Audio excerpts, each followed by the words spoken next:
todos, ¿cómo están? Bienvenidos de vuelta a su podcast favorito, Cuerpo Boticario, en donde estoy compartiendo las principales herramientas que me han funcionado a mí a lo largo de estos 14 años con mi diagnóstico de esclerosis múltiple.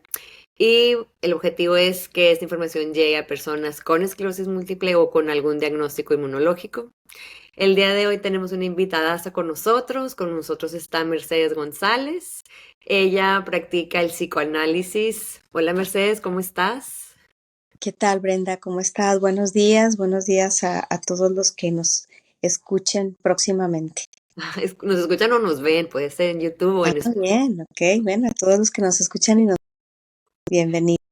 Muchas gracias Mercedes por tu tiempo. El día de hoy se me siento que es un episodio súper importante para mí.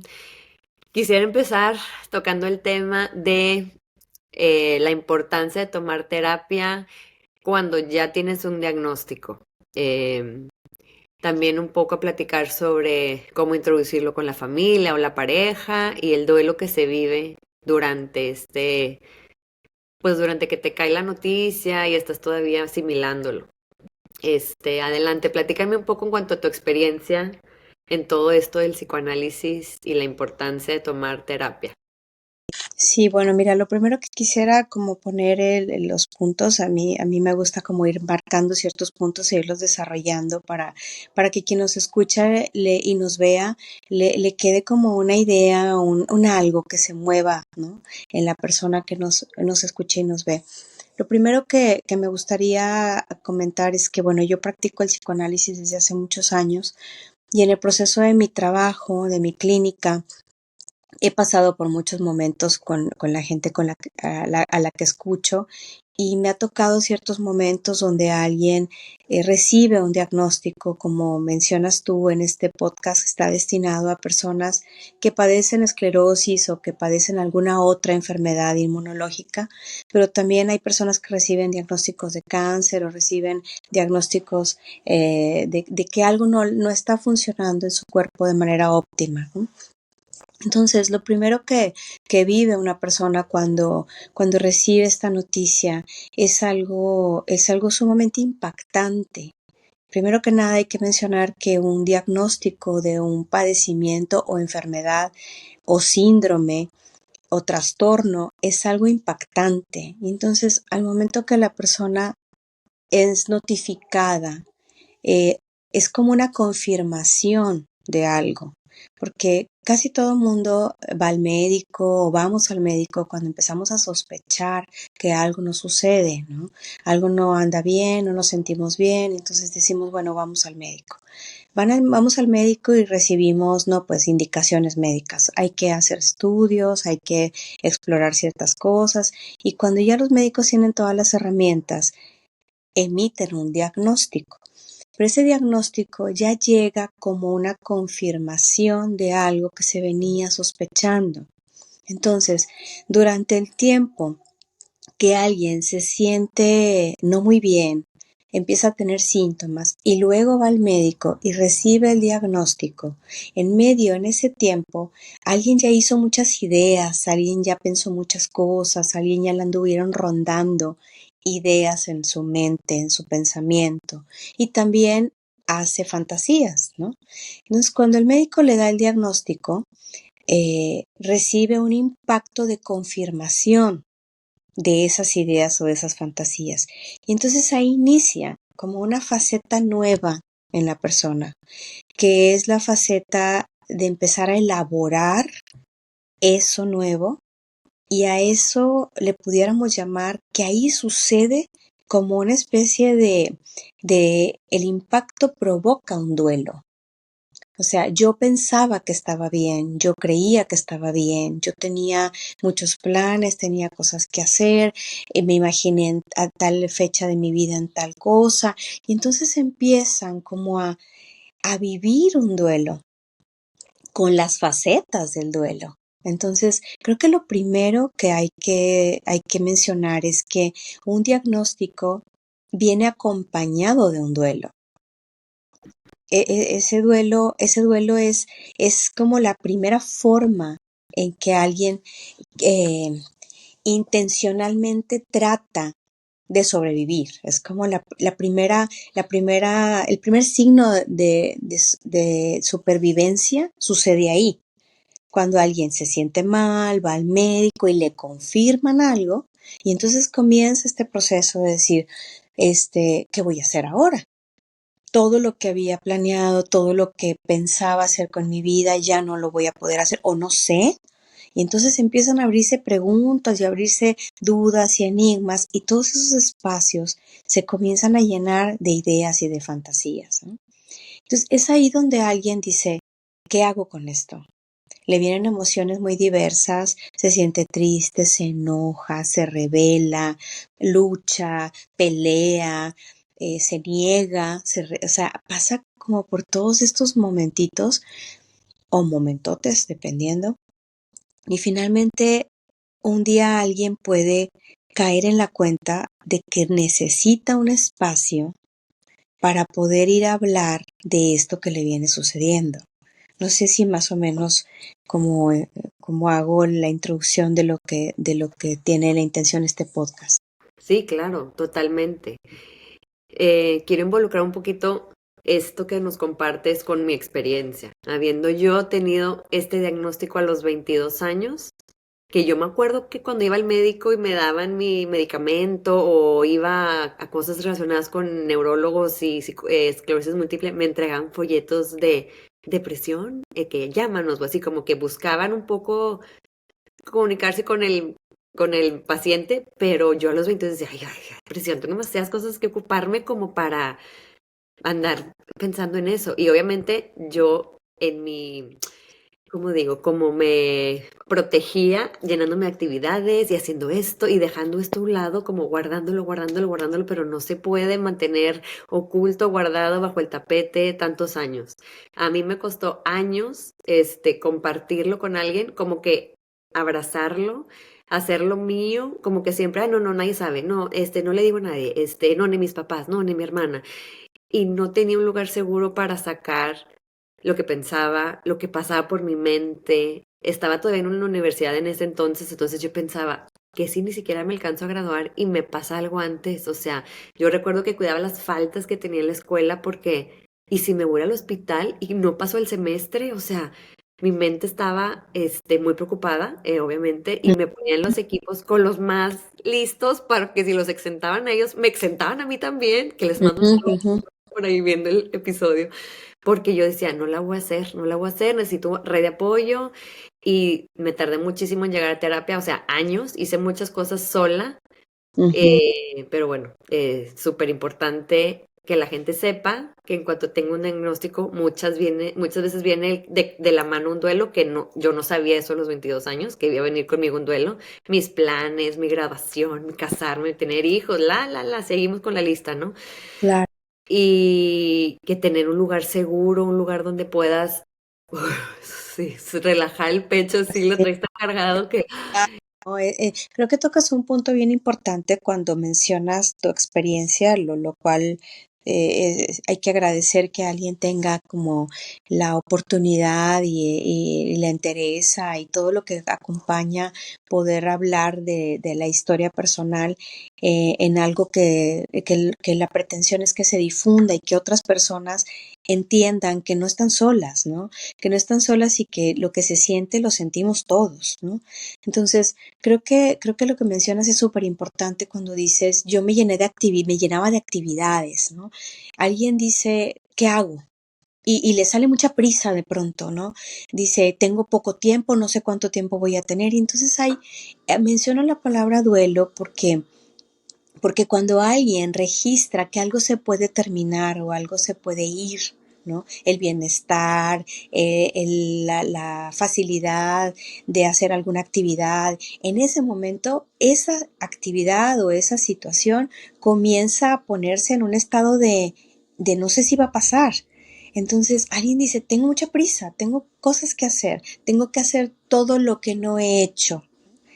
Y esa manía que le pudiéramos llamar como especie como de manía, lo que está escondiendo realmente es una tristeza, ¿no? Lo que esconde es una tristeza y la gente no se permite ponerse triste, deprimirse, ¿no? Por eso estoy segura, casi segura, que por eso en los espacios de los consultorios regalan estos folletos como diciendo la emoción que vas a sentir es normal que la sientas.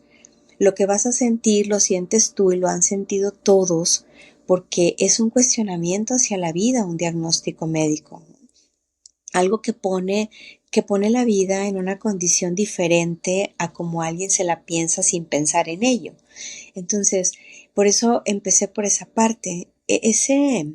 Como esa reacción que en tu caso fue hacia hacer muchas cosas, a tener mucha prisa. En alguien también puede ser a no tengo ganas de nada, no tengo ganas de salir, no quiero hablar con nadie. O en alguien puede ser a enojarse y salir al mundo a pelearse con quien fuera y con quien sea, ¿no? Entonces, hay una gama amplísima de emociones que se pueden presentar en una persona después de un diagnóstico así. O de un diagnóstico, como te dije al principio, no nada más de esclerosis, también de una cuestión inmunológica o un cáncer u otra cosa, algo que afecte directamente a la salud y al bienestar. Entonces, esas emociones no se pueden como contener, no se pueden negociar en la persona misma, por lo que requiere un espacio, como dices tú, un espacio seguro. Y ese espacio seguro, la persona sale a buscarlo y a veces no sale a buscarlo. Y cuando no sale a buscarlo es cuando entra como la otra parte de esto, ¿no? Que son los otros. Los otros que están ahí, los otros que se enteran, los otros que lo ven a la persona o la ven a la persona, como estar batallando con esto, pretendiendo hacer algo que es muy de naturaleza humana, querer hacerlo solo. No, es que yo tengo que poder, o sea, tengo que poder luchar con esto, tengo que poder enfrentar esto solo, pero es justo lo contrario. O sea, una persona cuando es notificada de una enfermedad o padecimiento requiere la presencia de otros para poder apoyarse, para poder sentirse respaldado, para poder sentirse acompañado en lo que tenga que hacer, ¿no? En el tratamiento que tenga que llevar, una cirugía, una terapia, un algo, lo que sea. Entonces, lo que nos compartes sobre ti, nos dices, es que yo salí a hacer un montón de cosas y yo pensaba en mis planes y mi futuro y, y no me puse triste, sino que me puse como muy activa. A otro le puede dar como una tristeza muy profunda, a otro le puede dar como un enfado, como una desesperanza. Entonces, para todos esos estados emocionales, un espacio terapéutico sirve, porque sucede algo que se llama abreaccionar. O sea, alguien trabaja con sus emociones en un espacio así. Las comparte, las hace circular. Y cuando una persona circula sus emociones, no se las queda completamente, no pretende resolverlas solo, porque este tipo de cosas nadie las puede resolver solo. Requiere de la ayuda de un terapeuta, la ayuda de algún familiar, la ayuda de alguna técnica que le permita hablar de todo lo que le despierta esto. Claro, y una cosa es tú, que eres la del diagnóstico y cómo tú lo manejas personalmente, pero también es cómo introducirlo a tu familia o a tu pareja. Yo en mi caso tenía 22 años, todavía vivía en casa de mis papás, o sea, estaba en casa de mis papás bajo las reglas de toda la vida, pero ya con un diagnóstico, pues la dinámica cambia de cierta forma y de la misma manera compartirlo en ese entonces con mi novio, que es ahora mi esposo, es una noticia de tamaño grande, o sea, como dicen, no es como que me dio una gripa, o sea, es algo que trae peso y es para toda la vida y trae consecuencias y eso también es como cómo introducirlo o cómo platicarlo o, ay, no sé, un poco de eso. Claro, fíjate, tu experiencia fue a los 22 años, eras joven, muy joven, estabas con muchísimos planes, ¿no? Para tu futuro, pero eso que tocas cuando dices cómo introducirlo, o sea, Ajá. cómo comunicarle a alguien con quien pretendes o planeas compartir la vida, cómo comunicarle que que estás pasando por esto y que probablemente vayan a ajustarse cosas, ¿no? Cosas en los tiempos, cosas en los planes. Y yo creo que es elemental cuando hablo de circular las emociones, también es como circular las circunstancias, ¿no? Hablemos. Definitivamente una de las condiciones del humano es el uso de la palabra. Es una condición del humano, es poder hablar de las cosas que nos suceden, es lo que nos permite muchas cosas, acomodar nuestra relación con nosotros mismos, la relación con los demás. Lo que menciona sobre la familia es cierto, cambian las reglas de una familia cuando alguien es diagnosticado. En este caso con esclerosis cambian las reglas. Los padres también, si es que se angustian, piensan cosas, manejar la angustia de los que están alrededor. Entonces imagínate, es alguien que recibe un diagnóstico, la familia que también recibe un diagnóstico, porque el diagnóstico de la persona impregna a la familia. Y entonces es como una especie de ir y venir. Es como la familia a veces se sobrepreocupa, a veces se evade, a veces no responde, a veces niega, a veces se defiende, a veces dice no, son ideas tuyas, ha de ser que cualquier cosa, pero pues es que el médico está diciendo que hay un padecimiento aquí, no, no, no, no, no. Entonces es un ir y venir de emociones, es un intercambio de emociones, de algo que impacta. Por eso hablé al principio del impacto. Y el impacto hay que pensarlo en términos de las estructuras. O sea, es como impacta una estructura, un objeto que viene y la golpea, ¿no? La impacta y entonces la estructura se cimbra y esa estructura hay que pensarla como el sujeto mismo y la familia como una estructura. O sea, el sujeto como una estructura individual y como formando parte de una estructura familiar. Entonces, toda la estructura se mueve. Por lo tanto, empiezan a suceder reacciones que antes nunca se habían experimentado porque no había ese diagnóstico. Entonces, el poder ponerlo en palabras, el poderlo compartir con los padres, con los hermanos, con las amistades, con la familia extensa, con la pareja. Cuando estás iniciando una pareja o tienes planes con una pareja, pues hay que comunicarlo, porque eso requiere que se hablen de los miedos, que se hablen de los cambios, que se hablen de los ajustes, que se tome una postura al respecto de si participo, no participo, no me siento capaz de estar, ¿no? Y empiezan a suceder, o sea, como una cosa sobre la otra, ¿no? Esos cambios empiezan a requerir a veces, no fue tu caso, por lo que te estoy escuchando, no fue tu caso. Tú dices mi novio, ahora mi esposo, entonces te casaste con el que era tu novio. Pero hay quien le recibe una noticia de yo no puedo con esto. No puedo con esto, y me tengo que ir. Entonces está el impacto del diagnóstico que necesita elaboración de un duelo. Y luego aparte puede suceder ciertos casos que la persona reciba pues una decepción amorosa o tenga una separación amorosa, porque la otra persona también en su condición de humano puede decir yo no quiero estar en esto, ¿no? Entonces hay otra emoción que tiene que negociar.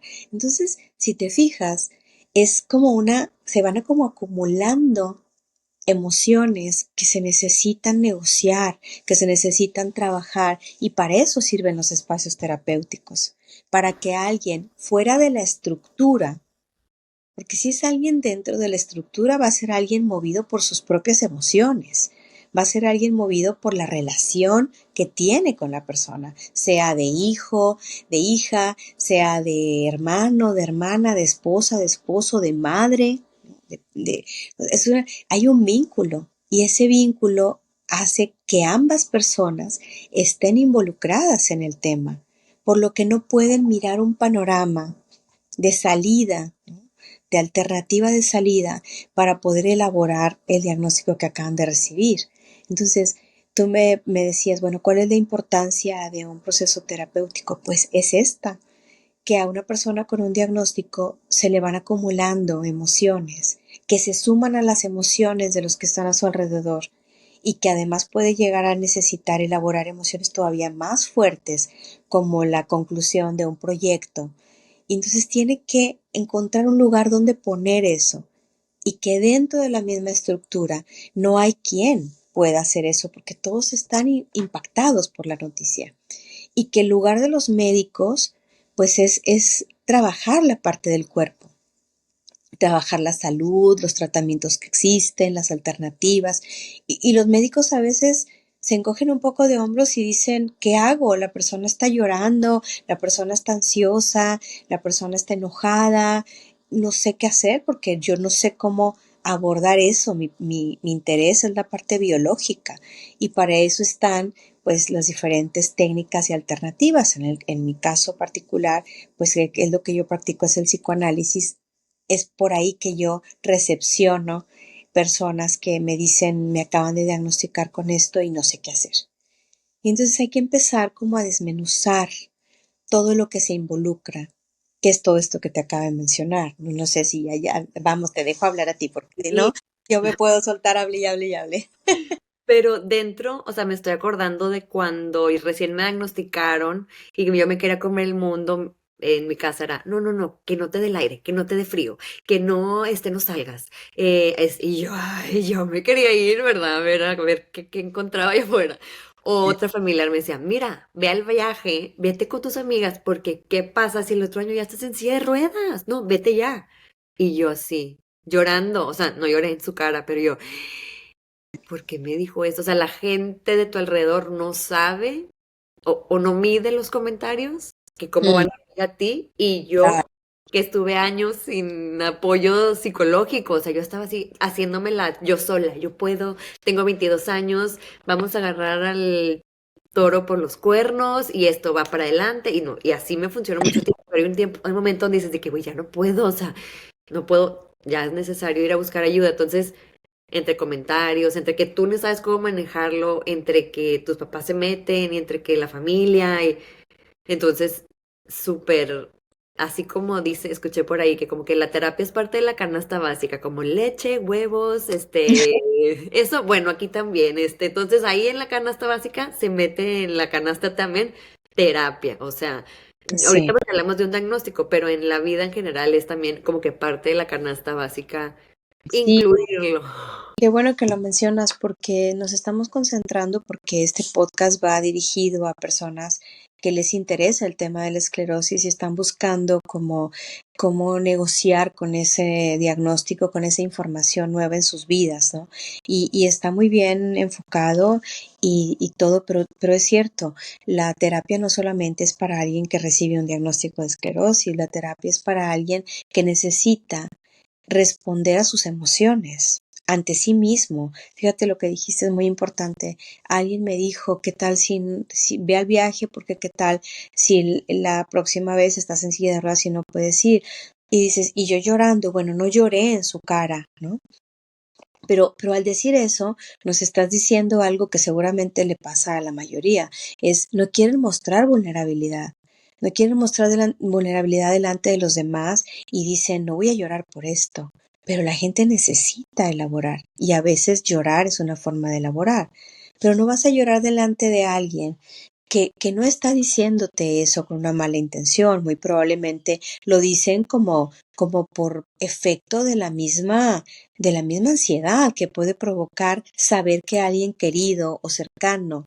O sea, fíjate, ya vamos como en dos círculos, ¿no? O sea, el que recibe el diagnóstico, la familia inmediata, ¿no? Y luego la familia extensa. O sea, tú mencionas un tío, así como es alguien extenso, no es propiamente un padre, una madre, un hermano, una pareja, sino es alguien más extenso. Entonces, esto es como cuando tú ves así un lago pacífico, un agua tranquila, y luego cae una pequeña piedra y se empiezan a producir como estas ondas, ¿no? Así es como se va extendiendo el tema de un diagnóstico médico. Va tocando a los demás que están alrededor y esos demás empiezan a sentir cosas a partir. Entonces no nada más es quién recibe el diagnóstico, sino a veces a un familiar tercero, en tercer grado, le cae la noticia y le angustia. Y entonces llega a la consulta diciendo, vengo porque a mi sobrina la diagnosticaron con esclerosis. Y entonces eso me movió. Entonces, la terapia es más bien algo a lo que debemos acceder porque algo nos mueve. Algo nos mueve en un sentido nuestro. Y eso es lo que la gente va a elaborar a una terapia, va a trabajar a una terapia, algo que me mueve. Entonces, si mueve un diagnóstico de manera impactante, puede ser que a otro le mueva de otra forma, pero también necesite. Entonces, la canasta básica de la vida debería de ser que la gente coma bien, duerma bien, ame mucho y vaya a terapia, ¿no? Definitivo, definitivo. Y haga lo que le nazca, porque creo que la terapia es precisamente una oportunidad para que la gente se conecte consigo misma. Entonces dices, yo no sabía, mi familia hace comentarios y los otros siempre hacen comentarios, los otros en general, ¿no? Sobre cosas de nuestras vidas y eso mueve a la persona. Entonces, creo que es muy importante, como dices, es parte de la canasta básica. Bueno, ¿qué te puedo decir yo, no? Que no solamente escucho gente que tiene un diagnóstico de esclerosis, recibo gente que tiene cosas de qué hablar, ¿no? Entonces, la importancia de hablar de algo creo que es elemental en un diagnóstico donde hay un brote de emociones, donde hay una reacción emocional de diferente naturaleza, pero el trabajar en esas emociones con alguien que no pertenece a esa misma estructura es lo que permite que alguien pueda escuchar algo diferente. Porque si un terapeuta o un analista, que es en mi caso, responde a una emoción, pues no puede escuchar lo que la otra persona necesita negociar. Entonces las emociones no se pueden encontrar, ¿no? El espacio tiene que ser un espacio abierto para que alguien se sienta, como tú bien lo dijiste hace rato, seguro de hablar de algo que necesita hablar con alguien que no lo va a repartir más adelante y que no se va a angustiar y que no va a llorar y que no va a sufrir, no porque no tenga empatía, sino porque su trabajo es enseñar al otro las herramientas que necesita para negociar sus emociones. Sí, y que la importancia muchas veces en terapia es que tú lo sientes y no sabes qué es, ya que lo sacas, te escucha un experto, lo acomodas, acomodas tu pensamiento, tu emoción o a ti misma, o sea, de que no te asustes, esto no es algo mortal, o sea, esta enfermedad ya hoy en día no es una enfermedad o un diagnóstico que sea algo mortal, al contrario, te da, o sea, diagnosticado a tiempo te permite tener pues, en muchas ocasiones buena calidad de vida y Claro, años o sea, de que sigue, no te quieres comer el mundo en un año, vas a estar muchos claro. años, entonces, Asustes, creo que dijiste la palabra clave, no te asustes. O sea, una persona asustada empieza a sentir cosas que aceleran muchas veces los procesos, que contrapelan un tratamiento a veces, porque el susto, bueno, no soy neurólogo, no soy experta esa no es mi rama, pero yo lo he escuchado en la consulta con mucha frecuencia. Alguien que dice el médico que debería de estar en otra condición, pero no sé qué me sucede. O sea, el tratamiento no funciona como debería de ser. Y es porque está tomado por el susto, a veces incluso en contra de un tratamiento. sí, claro. Trabajar el miedo, trabajar el susto, el miedo a qué, pues el miedo a morir el miedo a morir es algo que nos acompaña a todos los vivos, ¿no? Entonces, creo que una terapia también ayuda a eso, a trabajar el miedo de no poder realizar los planes, el miedo de no alcanzar los proyectos, el miedo de no saber qué va a venir mañana, ¿no? Y nadie sabemos qué va a venir mañana, pero alguien que recibe un diagnóstico siente que tiene más miedo que los demás. Sí, y también yo creo que sumado al miedo va también como que pasarla solo, o sea, estar como no acompañado, eso también es medio, o sea, medio gacho, como que tener la red de apoyo es importante y siento que como que para ir aterrizando un poco como que toda nuestra plática haría como unos puntos finales, como unas recomendaciones como ir a terapia, poner en su lugar las emociones, ubicarte tú a ti misma, o sea, estás en un lugar seguro, tranquila, conseguirte una red de apoyo, ir al médico, tomar el tratamiento, comer bien, dormir bien. Y la gente mismo con la que te rodeas, que sea gente que te suma, no que te reste tanto desde lo que platican, desde a dónde salen, no sé si te van a invitar como voy a sonar muy abuela, pero a que te inviten a desvelarte, pues no es lo que tu cuerpo necesita, entonces es como que buscar actividades Claro, interesantes para ti. transitarlo solo es básico, Sí. es no transitar solo, porque los humanos no estamos diseñados para transitar solos, ¿no? El transitar acompañado nos ayuda, pero los otros, los que están alrededor, tienen que también como estar tranquilos, como estar, pero si alguien no puede desvelarse, por ejemplo, pues no pasa nada, la reunión la hacemos temprano, ¿no? Es como todos comprendemos que tenemos que hacerla temprano, pero no mirar como con angustia al otro. No mirar con angustia, porque quien recibe el diagnóstico es quien más carga emocional lleva, ¿no? Entonces, es totalmente, si haces así como unos bullets, es como eh, eh, ir al médico.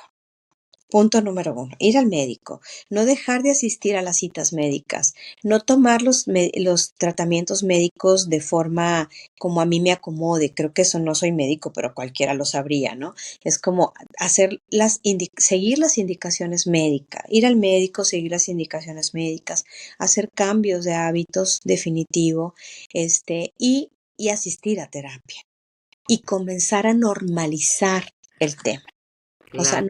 normalizar la asistencia a la consulta, a la resonancia, normalizar el tema de la alimentación, normalizar el tema del no me puedo desvelar, no puedo estar expuesto a determinada cosa. Normalizarlo hace que la carga baje.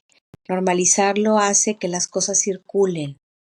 Ujú, Normalizarlo hace que la gente no esté tomada por la angustia. Eso me parece que es para mí y desde mi trinchera, desde mi punto de vista, es lo más importante. No estar tomados por la angustia, porque la angustia es un sentimiento y una emoción y una operación ujú, que no favorece para nada como al bienestar y y al transitar de a ver qué va deparando, porque esta no es una enfermedad de la que se tenga, según mi información, no es una enfermedad de la que se tenga un patrón determinado para todos. ujú, Entonces, ¿qué significa eso? Que en mucho seguramente está involucrado el cada quien, ujú. el cómo cada quien la vive. Entonces, normalizarla es a la forma de cada quien, pero sobre todo no transitarlo solo. Hay que transitar acompañado, definitivo. No transitarlo solo, me encanta cómo estamos aquí ya como resumiendo algunos puntos que son súper importantes y me encanta poder dejarlo ahí afuera y compartirlo a alguien que le sirva, sea algo cortito, largo, poquito, mucho, pero que le resuene y que como si no están en terapia, como empiecen con la que puedan, con la que tengan o Sí, sea, acceso. claro. Y si no se sienten a gusto con una, pues cambien a otra y busquen opciones y pregúntenle a la amiga. Afortunadamente hay muchas opciones a las que la gente puede acceder. Tienes toda la razón, tienen que encontrar la terapia. Por eso dije, esta enfermedad, no, este padecimiento no está definido, no se presenta de cierta manera porque involucra al sujeto como tal. Entonces, el sujeto tiene que encontrar, la persona tiene que encontrar lo que le venga bien a ella. La terapia que sea, el modo que sea, y si no se siente a gusto ir a otra parte, pero necesita no transitarlo solo. Esa es la base. Sí, siento que eso me encanta de cierre, de que no transitarlo solo. El humano, como mencionaste, no está hecho para andar por la vida solo. O sea, desde nuestros antepasados andaban en tribu, en bola, en manada. Así es. Y pues hasta ahorita que ya la tecnología y todo el mundo anda por su lado y así, o sea, la esencia es la misma, no andar solo, no transitarlo solo. No Eso, transitarlo solo.